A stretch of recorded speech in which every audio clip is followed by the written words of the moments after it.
নমস্কার বন্ধুরা, মাহিস recipe and ব্লগে তোমাদের সকলকে স্বাগত। আজকে গেছিলাম হাবড়া অশোকনগরের বিখ্যাত মেলা বাণীপুর লোকোৎসব বা বাণীপুর মেলায়। তো মেলাতে ঢুকে 2-3টে দোকানের পরই এই চায়ের স্টলটা আমার চোখে পড়ে। আর শীতের রাতে এই চাটা দেখেই যেন মনে হলো আমাকে ডাকছে। আর চা ভালোবাসে না এরকম বাঙালি কিন্তু খুব কম পাওয়া যায়। এই দোকানটায় অনেক রকমের চা ছিল, কিন্তু আমার সত্যি কথা একদম নর্মাল মাটির ভাঁড়ের চাটা খেতেই কিন্তু ভালো লাগে। তাই গিয়ে চটপট বললাম 2 কাপ চা দিতে। 2 কাপ কেন, সঙ্গে আমার বর ছিল তাই। তো ওরা মাটির ভাঁড়ে চা নিল 15 টাকা। ঠিক আছে, একদিন না হয় একটু বেশি টাকা দিয়ে খেলাম, প্রতিদিন তো ঘরে বানানোই চা খাই।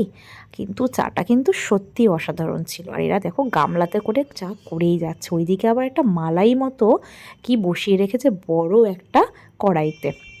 তবে আমার নর্মাল চা খেতেই ভালো লাগে। এর ব্লগটা দেখাবো আমি মেলায় আর কি কি খেলাম। আজকের মতো টাটা।